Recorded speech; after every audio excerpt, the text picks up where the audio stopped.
I'm with Cherif Camara, defensive back for the Bishops Gaiters.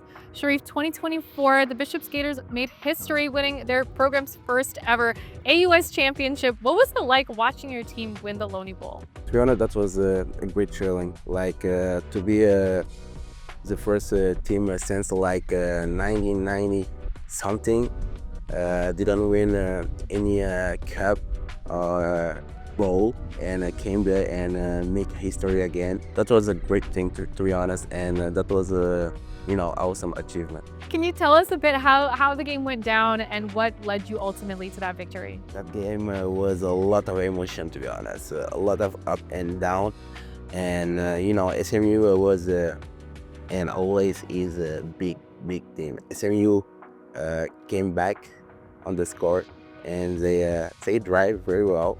And I looked the people in the stands. I was like, damn, we need to make something, because we're not gonna play in our own field, in our own home, and lose this final. Gabriel, made a good hit on that ball to fumble it. There is Kyle Chorney, the number 4, our safety, who recovered it, and we come back like that. We made a field goal, and we go triple overtime, and our kicker X. No.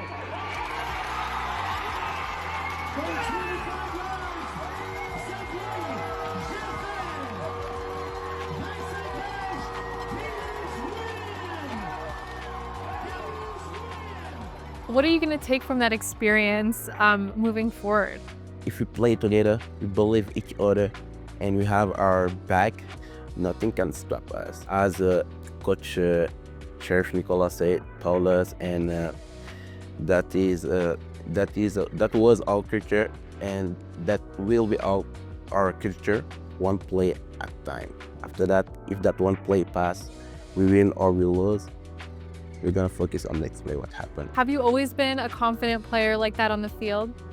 Yeah, to be honest, when I step my 2 feet in the field, I don't have any doubt, any hesitation, because I know that God gave me some talents, and I'm gonna use it for that. But talent is not the only thing you need to have. You need to work for that. You need to prepare yourself mentally and physically. Confidence come with preparation. So even if I know I had that talent since I was young, making my stuff aside, preparing myself, studying my opponent, everything comes in, and when I'm in that field, it's just like ball out. For you, where did your football journey first begin? Because you're originally from Senegal. Yeah. Did you start playing football back home? Not in Senegal. I started football, like I said, since I was 13 years old, and I remember that my coach Eric Lagno, I was sitting on the sideline watching the first time some football Canadian, and I was really amazed by the sport. And Coach Eric Lagno approached me and was like, "Yeah, young boy, I saw you need to play this sport, but you don't know how to do it. I can teach you. I can learn how to do it. You just need to come see me in my office." Did you know when you first, played, or practiced, did you know then that you kind of had this strong passion? That passion come when I was sitting in that sideline and watching the first game. I was really amazed, and if you saw me, I think Coach Eric got that vision on me. I was like mouth open, eyes big open like that. I was amazed by that sport, and I was like, yeah, I want to do that sport. So since that, the spark started there, and every time I do that sport, I practice that sport, I'm feeling free. When you grew up in Senegal, did you watch other sports? Were you always an active kid? I was always an active kid, as you say, and I'm gonna say too, my first sport was soccer. When I came there, I always play soccer and football. So in my high school, I did that the two sport. In college, I decided to stop soccer because I was like, yeah, I talked with my parents and we decided to stop soccer in the period of pandemic. Your parents, do they love watching you play football? Do they do they come to a lot of games and enjoy it with you? My parents are my biggest fans, and my mom learned a lot to know the rules, how the game working. But I know my dad, he had any clue. But they are always there. They support me. They support me every game. They come watch every game I play at home, and they watching me at TV when I play away. And to be honest, they always, told me to make sure I'm staying healthy. I'm doing stuff who can bring me as far as possible I can go, and to never lose that confidence that I got. Sometimes, a lot of athletes start their journey earlier than that, I would say. So it is a little bit later compared to others, but it just goes to show that, you can do anything at any time of your life, right? So what advice do you have for maybe young other athletes who are like, oh, I want to play football, but I haven't, I never started as a kid, or, they don't know where to begin and they're a bit older as well? The only advice I have for these children is, never doubt yourself, never doubt on your skills, and never listen to people who always tell you that you can do anything or you can achieve anything. Don't project yourself like so far that you can, or if you fall, you're gonna tell yourself that you're not worth nothing. Just do everything step by step. Trust the process. That's the most important things that I can say. And believe in God and just do the work, and everything gonna fall in place. So for you, when you come, face to face with challenges, what do you do to stay resilient, to keep moving forward? As I say, I got some rough challenge in my career. The only thing that helped me to stay up and continue what I start is more like, there is no success without failing. There is no success without failing. And I was like, every time I fail, it was like, that's a part of process. That's a part of success.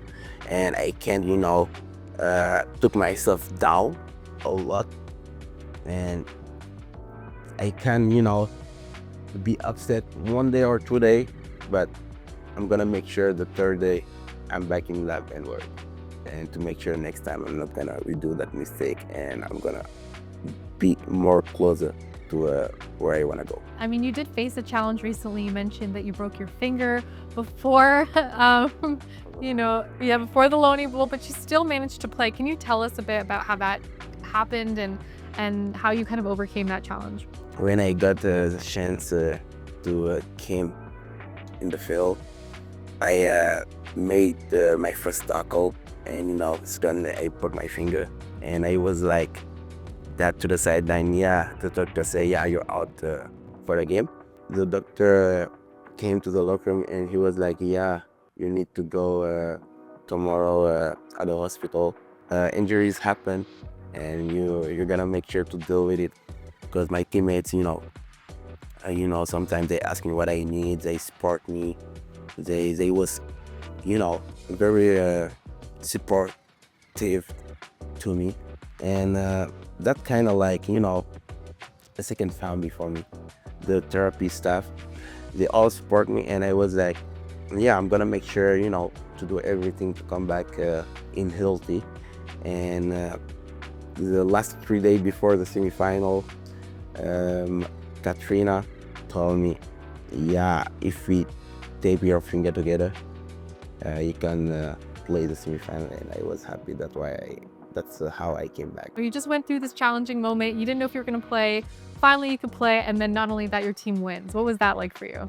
The great accomplishment in my eyes. It's not me doing the pick or me holding the lonely ball. It was just more seeing my teammates, seeing my coaches happy that we achieved something amazing, and we're gonna make our first tech ball. That was, to be honest, for me, the most important thing, and I was really happy that night. How do you balance seeing, a student and with such a difficult program, but also an athlete in a difficult sport? Very disciplined. Discipline is a very most important word for me. And as I said, I like how Coach Chef help his players to do their stuff. So if you wanna do both, you need to success in school to make sure to play. And I think that's one of the things that pushed me. And knowing that my parents too, they want me to get a good grade. To be a neurosurgeon, you need to have a high grades, good grade. So I was like, yeah, I just need to be disciplined, be very well organized. And after practice, I have schedule what time, what I'm gonna do, what time, where I need to be. What advice do you have for the next generation of youth sports athletes and maybe specifically football players who want to do what you're doing and have that kind of success? Just believe yourself. Believe yourself. Listen your coaches, because they want just your well-being, and do the work. Do the work. Even you got a talent, the talent is not enough. So you need to put the work in. How does it feel to be part of the East-West Bowl, representing the East as well, and playing with other student athletes? Feeling very good because, as you say, East-West is an event who brings together the best university player in the country. And knowing that you're going to compete with them, that's an amazing feeling, to be honest. And knowing you're going to do it in the CFL Scout, who's going to watching you ball going out there. I have nothing to say except I'm grateful.